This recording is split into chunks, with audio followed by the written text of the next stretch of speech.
Sayu Dase, SE, kami silakan. Assalamualaikum warahmatullahi wabarakatuh.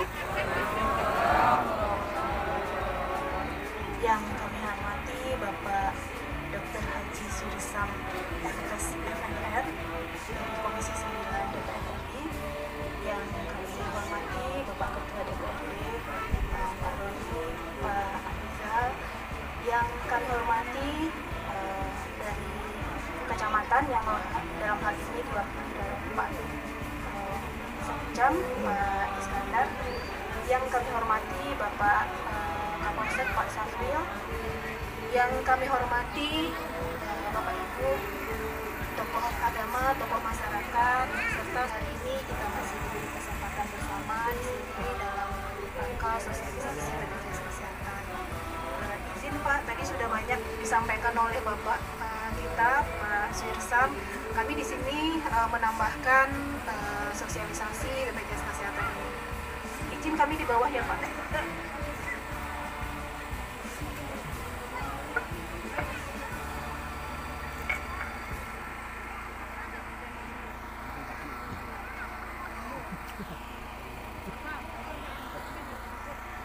Bapak Ibu bisa lihat ini, bisa ya?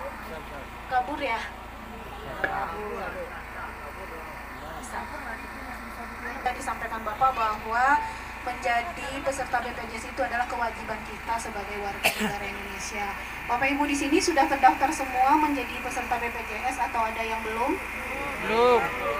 Ya, kalau yang belum nanti segera mendaftarkan kepada BPJS Kesehatan. Jadi kami dari kantor cabang BPJS Payakumbuh di Tanah Datar juga ada kantor BPJS kami. Nah ini kepalanya Pak Saf yang duduk di depan. Ya, jadi nanti bisa ke kantor Pak Saf atau kami juga bisa mendaftar online. Nanti kami sampaikan kanal-kanal pendaftarannya Bapak Ibu.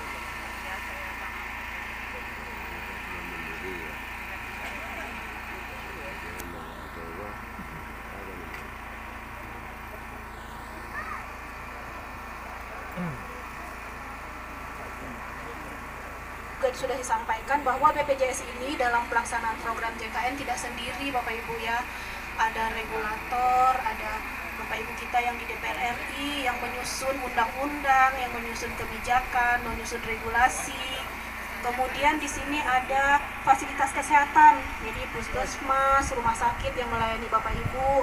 Kemudian di sini juga ada peserta, jadi Bapak Ibu yang membayar iuran atau iurannya dibayarkan oleh pemerintah pusat maupun iurannya yang dibayarkan oleh pemerintah daerah. Jadi pelaksanaan program BPJS ini merupakan kolaborasi beberapa pihak-pihak ini sehingga BPJS ini terlaksana dengan baik. Nah Bapak Ibu, kenapa kita penting menjadi peserta BPJS? Nah, tadi juga sudah disampaikan, pertama sharing. Banyak di antara kita Bapak Ibu, kenapa saya harus jadi peserta BPJS? Saya kan sehat gitu ya. Nah jadi dengan menjadi peserta BPJS, meskipun kita sehat, itu artinya kita sharing, kita membantu warga masyarakat yang lain yang sakit. Jadi kita gotong royong prinsipnya BPJS Kesehatan ini. Kemudian yang kedua, kenapa kita penting menjadi peserta BPJS adalah sebagai proteksi. Jadi kita sakit ini nggak tahu Bapak Ibu waktunya kapan ya. Tiba-tiba kita sakit. Nah kita tidak punya BPJS. Tadi yang sudah disampaikan Bapak, kita sakit itu butuh biaya. Bisa jadi kita nanti dirujuk ke M Jamil atau bahkan kita bisa dirujuk sampai ke Jakarta. Jadi dengan kita menjadi peserta BPJS, kita sudah mempunyai perlindungan diri. Kita sudah mempunyai proteksi untuk kita dan keluarga. Kemudian tadi sebagai kepatuhan kita sebagai warga Indonesia wajib menjadi peserta BPJS. Kemudian tentu saja kepesertaan ini wajib tidak hanya bagi warga negara Indonesia. Warga negara asing pun yang tinggal 6 bulan di Indonesia itu sudah wajib menjadi peserta BPJS. Oyong menjadi peserta BPJS. Untuk satu orang pasien demam berdarah, jadi misalnya ada seseorang yang menderita demam berdarah, ini diobati di rumah sakit, ini dibantu oleh 80 orang Bapak Ibu yang membayar iuran. ya. Jadi di sini letak gotong royongnya. Jadi mungkin kita sehat, kita tidak sakit, tapi kita membantu saudara-saudara kita yang sakit. Jadi contohnya satu orang yang dirawat karena demam berdarah dibantu oleh 80 orang yang membayar iuran. Nah, contohnya lagi nih, ibu-ibu nih banyak yang melahirkan ya dengan operasi. Nah, untuk operasi ini Bapak Ibu, satu orang yang dioperasi ini dibantu oleh 135 orang yang membayar iuran. Ya, jadi disinilah letak gotong royongnya. Kemudian ini misalnya untuk yang operasi jantung Bapak Ibu, ada saudara-saudara kita yang memerlukan operasi jantung. Ini dibantu oleh 3.350 orang yang membayar iuran. Nah, itu untuk satu orang yang operasi jantung. Sementara kita tahu penderita sakit jantung ini banyak ya Bapak Ibu. Jadi ini sekilas bayangan bagi kita bagaimana BPJS itu bergotong royong untuk membantu kita sesama. Adalah penerima bantuan iuran.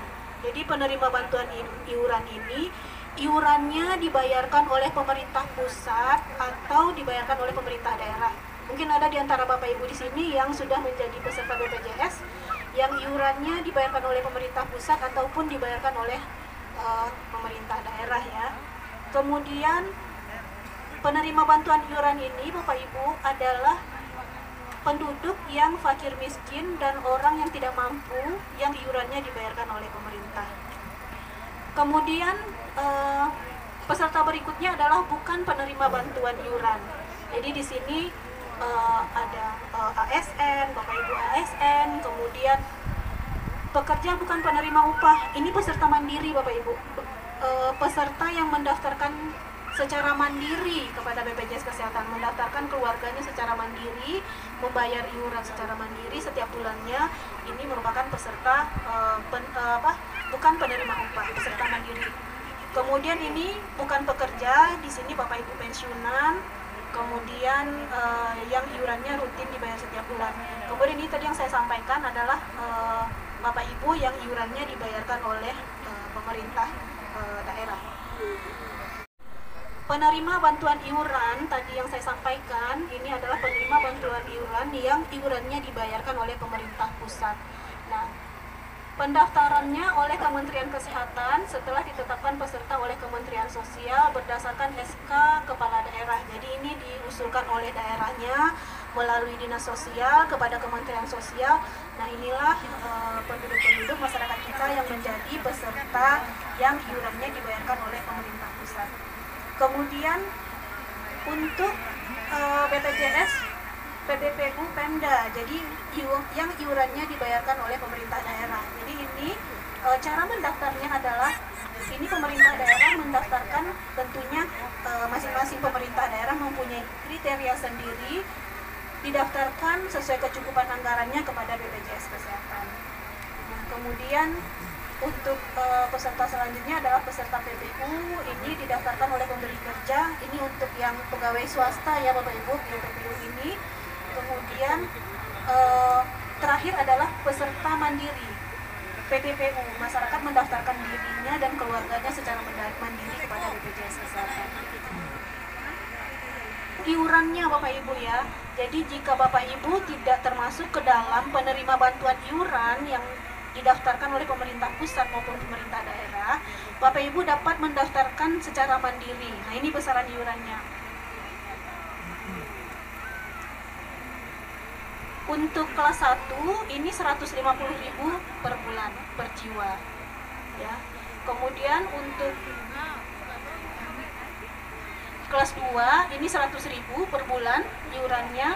Kemudian untuk kelas 3 42.000 per bulan. Namun untuk kelas 3 ini Bapak Ibu ada bantuan iuran yang diberikan oleh pemerintah pusat sehingga Bapak Ibu hanya membayar sisa dari yang sudah dibantu oleh pemerintah pusat. Kemudian tadi juga sudah banyak tentunya memperoleh manfaat dan informasi tentang hak dan kewajiban. Jadi sosialisasi pada hari ini merupakan salah satu hak dari Bapak Ibu peserta BPJS Kesehatan mendapatkan informasi tentang BPJS Kesehatan, tentang manfaat apa yang Bapak Ibu dapatkan sebagai peserta BPJS Kesehatan. Kemudian yang kedua adalah mendapatkan pelayanan kesehatan di fasilitas kesehatan yang kerjasama dengan BPJS. Jadi bisa di puskesmas, di klinik, di dokter praktek perorangan yang sudah bekerja sama dengan BPJS Kesehatan, kemudian di tingkat lanjutannya di rumah sakit ataupun di rumah sakit khusus ibu dan anak dan FKRTL lainnya. Kemudian satu lagi yang menjadi hak peserta BPJS adalah menyampaikan keluhan, pengaduan, kritik, baik itu disampaikan secara lisan maupun tertulis. Jadi tadi juga sudah disampaikan Bapak, jika ada Bapak Ibu keluhan terhadap pelayanan BPJS Kesehatan bisa disampaikan kepada kami. Khusus untuk di rumah sakit Bapak Ibu, untuk di fasilitas kesehatan, kami mempunyai namanya petugas BPJS 1. Ini untuk membantu Bapak Ibu jika ada kendala di rumah sakit. Biasanya foto dan nomor teleponnya dipampangkan di dekat pendaftaran pasien ya. Jadi di situ biasanya ada nomor yang bisa dihubungi.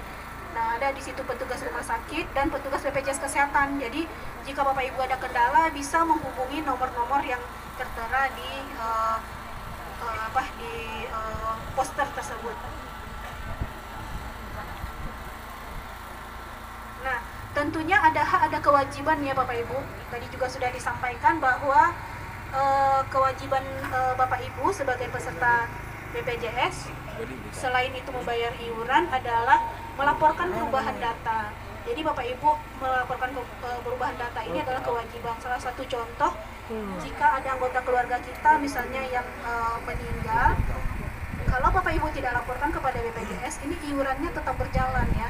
Iurannya tetap ditagihkan kepada Bapak Ibu. Pemerintah daerahnya juga tetap membayarkan iurannya kepada BPJS Kesehatan. Jadi jika ada perubahan data, baik itu misalnya pernikahan, perceraian, kematian, kelahiran, pindah alamat, kemudian atau pindah ke fasilitas kesehatan, ini secepatnya dilaporkan kepada BPJS Kesehatan sehingga BPJS Kesehatan juga dapat mengupdate data Bapak Ibu semua. Kemudian tindakan penunjang diagnostik, jadi periksa lab sederhana, ini bisa dilakukan di puskesmas dan tentunya juga pelayanan obat. Nah, ini adalah untuk pelayanan rawat jalan. Kemudian Bapak Ibu ada juga puskesmas yang melayani rawat inap ya. Adapun untuk manfaat rawat inap di puskesmas ini adalah mencakup akomodasi, kemudian visit dokter, kemudian tindakan penunjang ini periksa lab sederhana dan sebagainya, kemudian juga pelayanan obat. Kemudian Bapak Ibu di fasilitas kesehatan pertama juga ada pelayanan gigi ya. Jadi pelayanan gigi ini mencakup pengobatan, konsultasi medis, kemudian kegawat daruratan ortodental, pencabutan gigi, kemudian juga ada scaling gigi pada kasus gingivitis akut. Jadi ini merupakan pelayanan gigi di tingkat pertama. Kemudian di Vaskes tingkat pertama ini juga ada pelayanan keluarga berencana Bapak Ibu ya. Kemudian pelayanan kesehatan ibu dan anak. Kemudian juga ada Prolanis. Prolanis ini adalah program pengelolaan penyakit kronis. Jadi bagi peserta BPJS yang menderita penyakit diabetes mellitus, kemudian hipertensi, ini dapat dilakukan pengelolaan penyakitnya di puskesmas. Kemudian ada juga di puskesmas ini pelayanan namanya untuk program rujuk balik. Jadi tadi yang sudah saya sampaikan ketika berobat ke rumah sakit, kemudian kondisinya sudah stabil, maka Bapak Ibu dikembalikan ke puskesmas kembali untuk pengobatan selanjutnya. Jadi tidak perlu ke rumah sakit untuk pengobatan penyakit kronis yang sudah rutin yang Bapak Ibu harus berobat setiap bulannya. Kemudian yang terakhir adalah pelayanan ambulan. Jadi pelayanan ambulan ini jika dibutuhkan, maka pelayanan ambulan ini dapat diberikan untuk mengirim pasien antar fasilitas kesehatan. Jadi bukan mengantar dari fasilitas kesehatan ke rumah, ya Bapak Ibu ya, tapi antar fasilitas kesehatan. Misalnya dari puskesmas perlu dirujuk ke rumah sakit, ini bisa menggunakan ambulan di puskesmas. Ini adalah untuk pelayanan rawat jalan. Kemudian untuk pelayanan rawat inap ini yang Bapak Ibu dapatkan adalah akomodasi sesuai hak kelas rawat. Jadi tadi kelas rawatnya sesuai dengan hak kelas rawat yang Bapak Ibu pilih. Jika Bapak Ibu kelas 2, maka dirawatnya di kelas 2. Jika Bapak Ibu memilih kelas 3, maka dirawatnya di kelas 3. Ataupun jika memilih kelas 1, maka kelas rawat inapnya akomodasinya adalah di kelas 1. Kemudian selanjutnya adalah pelayanan obat. Jadi pelayanan obat ini adalah pelayanan yang sudah termasuk ke dalam paket layanan di rumah sakit. Jadi tadi juga sudah disampaikan Bapak, jika Bapak Ibu rumah sakit meminta Bapak Ibu untuk membeli obat di luar, nah itu tidak benar ya. Jadi Bapak Ibu bisa melaporkan kepada petugas-petugas BPJS atau kepada kami, karena ini adalah kewajiban rumah sakit untuk memenuhi kebutuhan obat Bapak Ibu ketika dirawat. Jadi rumah sakitlah yang harus mencarikan obat tersebut ke luar rumah sakit jika obat tersebut tidak tersedia di rumah sakit. Kemudian Bapak Ibu, manfaat lainnya ini ada alat bantu kesehatan. Jadi alat bantu kesehatan ini seperti kacamata, alat bantu dengar, kaki palsu, gigi palsu, korset, tulang belakang, kemudian kruk penyangga tubuh dan penyangga leher. Tentunya ini yang namanya alat bantu kesehatan ini juga dari BPJS Kesehatan hanya berupa bantuan. Jadi misalnya untuk protesan gigi ini 1 juta untuk rahang atas dan rahang bawah. Jadi ada batasan penggantiannya dari BPJS Kesehatan. Kemudian di fasilitas kesehatan tingkat lanjutan di rumah sakit juga disediakan fasilitas ambulan. Jadi misalnya Bapak Ibu di rumah sakit kita di Tanah Datar, kemudian perlu untuk dilakukan tindakan ronsen yang tidak ada di rumah sakit kita di Tanah Datar, maka dirujuk ke misalnya ke rumah sakit di Payakumbuh, maka itu dapat menggunakan ambulan yang di rumah sakit. Masyarakat kita bahwa ada beberapa penyakit yang tidak dijamin oleh BPJS Kesehatan. Nah, pada intinya Bapak Ibu, kalau untuk penyakit sesuai dengan indikasi medis itu semuanya dijamin oleh BPJS Kesehatan ya. Jadi kebanyakan kemarin beritanya tersebut tidak benar. Ada yang menyebutkan bahwa operasi jantung atau penyakit yang mahal-mahal tidak ditanggung oleh BPJS Kesehatan. Jadi itu tidak benar beritanya.